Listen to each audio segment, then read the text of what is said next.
6 ফেব্রুয়ারি সন্ধ্যায় পানিসাগর বাজারস্থিত শ্রী শ্রী শিবু কালী মন্দির পরিচালন কমিটির উদ্যোগে অনুষ্ঠিত হয় নবনির্মিত শিবু কালী মন্দিরের শুভ দ্বারোদ্ঘাটন অনুষ্ঠান উপলক্ষে জলভরা কর্মসূচি।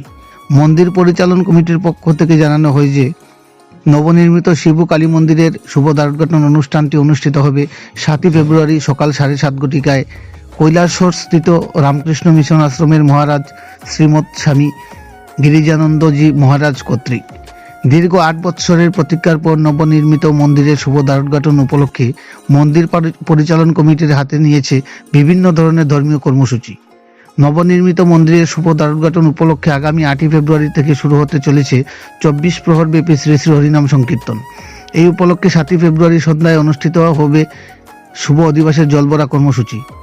24 প্রহর ব্যাপী হরিনাম সংকীর্তনে অংশ নেবে রাজ্য ও বহিরাজ্য থেকে আগত 5টি কীর্তনিয়া দল।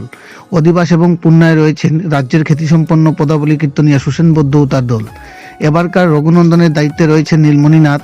24 প্রহর ব্যাপী হরিনাম সংকীর্তন উপলক্ষে আগামী 10 ফেব্রুয়ারি অনুষ্ঠিত হবে আগত ভক্তপ্রাণ পুণ্যার্থীদের মধ্যে মহাপ্রসাদ বিতরণ কর্মসূচি।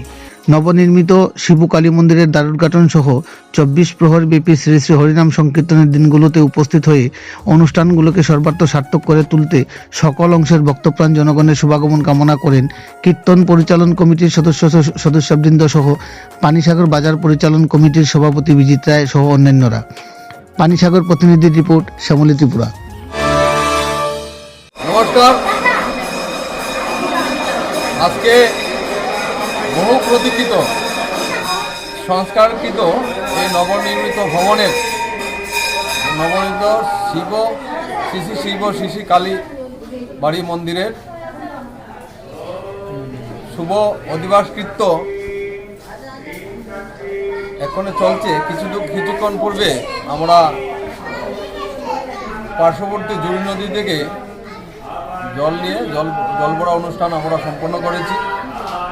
আগামীকাল সকাল 7:30 ঘটিকা হতে আমাদের শুভ দ্বারোদ্ঘাটন অনুষ্ঠান আরম্ভ হবে। দ্বারোদ্ঘাটন করবেন পূজনীয় মহারাজ রামকৃষ্ণ মিশনের। উনি সকাল 7:30 ঘটিকায় দ্বারোদ্ঘাটন করবেন।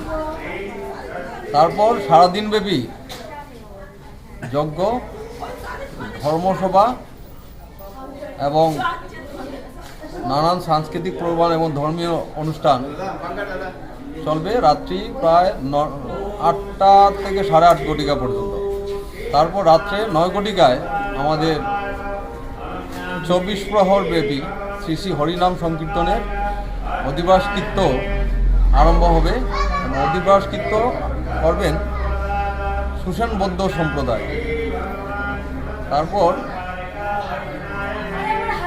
আগামী 10 ফেব্রুয়ারি মহাপ্রসাদ বিতরণ অনুষ্ঠান হবে। মহাপ্রসাদ বিতরণ হবে আমাদের নিকটবর্তী রেগুলেটেড মার্কেট প্রাঙ্গণে। তারপর 11 ফেব্রুয়ারি মন্ত্র বিদায় হবে। আমি পানিসাগরের বাজার সেক্রেটারি বিজিত রায় এবং আমার সঙ্গে আছেন শ্রী সুরজিৎ নাথ মহাশয়, অনন্ত দাস মহাশয় এবং আমাদের কমিটির সকল সদস্যবৃন্দ এবং মন্দির কমিটির সকল সদস্যবৃন্দ। সবার পক্ষ থেকে সবাইকে বিশেষভাবে আমন্ত্রণ জানাচ্ছি। আসুন আমাদের মন্দিরে সবাই